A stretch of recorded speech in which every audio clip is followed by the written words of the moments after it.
हरे कृष्णा, राधे राधे। आप सभी का मेरे channel beautiful life with Kanha ji में आप सबका स्वागत है।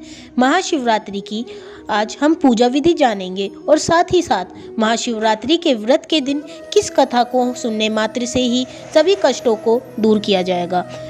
पूजा विधि यह है कि त्रयोदशी को एक बार भोजन कर चतुर्दशी को दिन भर निराहार रहना पड़ता है।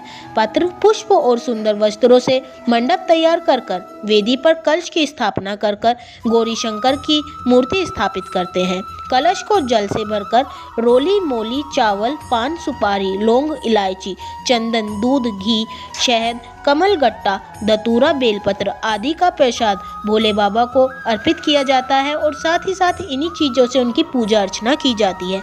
रात को जागरण कर 4 बजे शिव आरती का विधान आवश्यक है।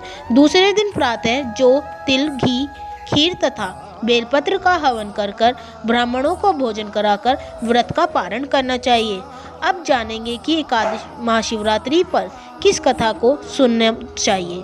एक गांव में एक शिकारी रहता था। वह शिकार करके अपने परिवार का पालन करता था। एक बार उस पर साहूकार का ऋण हो गया।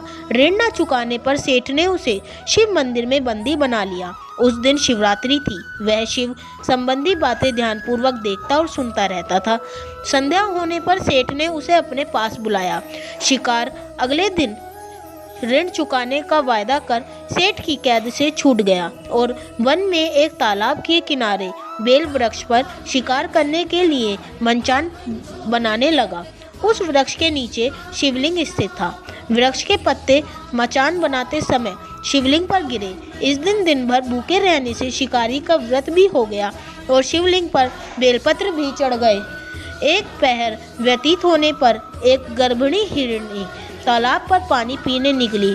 शिकारी ने उसे देखकर धनुष बाण उठा लिया। वह हिरणी कातक स्वर से बोली, मैं गर्भवती हूँ, मेरा प्रसव काल समीप ही है। मैं बच्चे को जन्म देकर शीघ्र ही तुम्हारे सामने उपस्थित हो जाऊंगी। शिकारी ने उसे छोड़ दिया। कुछ देर बाद एक दूसरे हिरणी उधर से निकली। शिकारी ने उसे भी धनुष पर बाण चढ़ाया। हिरणी ने निवेदन किया, हे व्याघ्र महोदय, मैं थोड़ी देर पहले ऋतु से निर्वित हुई हूँ, कामातुर वीरहरणी हूँ। अपने पति से मिलन करने पर शीघ्र तुम्हारे समीप प्रस्तुत हो जाऊंगी। शिकारी ने उसे भी छोड़ दिया। रात्रि के अंतिम पहर में एक मृगी अपने बच्चे के साथ उधर से निकली। शिकारी ने शिकार हेतु धनुष पर बाण चढ़ाया। वह तीर छोड़ने वाला ही था कि वह मृगी बोली, मैं इन बच्चों को इनके पिता के पास छोड़ आऊं, तब तुम मुझे मार डालना। मैं बच्चों के नाम पर आपसे दया हुई तो एक स्वस्थ हिरनी आता दिखाई दिया। शिकारी उसका शिकार करने के लिए उगत हो गया। हिरण बोला, व्याघ्र महोदय, यदि तुमने इनसे पहले 3 मृगियों तथा उसके बच्चों की मार दिया था तो मुझे भी मार दीजिए, ताकि मुझे इनका वियोग न सहना पड़े।